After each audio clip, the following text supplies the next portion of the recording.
Yeah, we actually started talking a little bit about the themes and traits of the character in Worst Person in the World. And she is more naive and she hasn't figured out her choices yet. And Nora has really settled in life and she carries a lot more emotional weight. And so kind of the seeds started there, and then you developed the script. And I was really nervous to read now that you know me better, both as a person and an actor. But I think it's such a privilege to get into something even deeper with the trust that we've established now, and to go even deeper into just being challenged in what that role is and what that is to carry that role. I guess going to Stellan, thinking about this character, this director. I mean, was it someone who you recognized, or someone have you worked with? I mean, or was it something that you think was very much a creation? Of course, it's someone I recognize, but in terms of being an artist, not of being a director. It's and I myself have this problem, sort of reconciliating my passion for the work and my dedication to that it's not only that you are passionate about your work, you need your work to be you, and combine that with the family life. Was it, I mean, I guess one thing I was curious about from all the cast members, I mean, especially in the business of sort of playing actors, you know, and there are always, I mean, sort of choices you're making to sort of, I guess, avoid some of the cliches of actors playing actors. I mean, same with a filmmaker. You're playing a filmmaker, where you're sort of conscious of trying to making sure it was something different than what you'd seen before. Well, I didn't play a filmmaker, I played a human being, so it wasn't a big problem.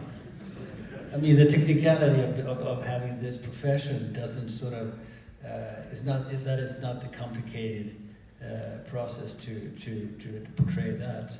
It's, you tell the audience he's a filmmaker, okay, they believe it. Stupid.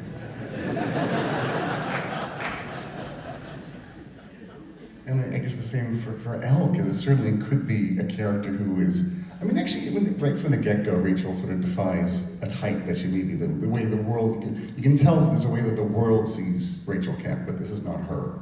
I mean, is that sort of something, sort of a starting point for yourself, that she's someone who was eager to be seen differently? Yes, yeah, I mean, I think I like what Stellan said of saying we're all playing a human being, but that was something that Joachim and I, we talked about and we were very aware of wanting to make her this three-dimensional, and she is for sure someone who is longing to be seen for her talent, or she's longing to be seen by someone. And then Gustav, she feels like she really sees her, and we find her in a place where she's quite lost in her career, and she doesn't feel like she necessarily has the power to make her own decisions, and she makes that very bold choice to do this film that ends up being quite, she's in the middle of a very stressful family dynamic that she didn't, that she didn't know that she would be a part of, but then ultimately she learns so much about herself along the way in the journey, and grows so much from being in this experience and with Gustav. So yeah, we didn't want to fall into the pitfalls of her being, you know, the Hollywood star, but there are elements of that, of course, that she has. So it was very fun to toe that line between it all. Thank you. And I was thinking about Inga, and there's a moment early in the film. It's funny when sometimes you watch a film, maybe you watch it a second or third time, and you're like, there's those moments like, oh, there's that moment when Eric says, I see you. And I was just thinking about how so much for me, how much the pain of Nora is that she's someone who, as a child, was seen by Gustav, but then stopped being seen. I just think that's something that kind of really feels so much resonance late in the film about how she has to kind of, that's kind of the thing she has to carry. I mean, I was just thinking if that was something that was resonant for you. All of the things you just said, if that resonated? Yeah. Yeah. I had to try to remember what you were talking about. Eric saying, I think that's a story, isn't it? That my husband in the movie tells. Yeah. Yeah, I don't know what more to say. But yes. But yes, I have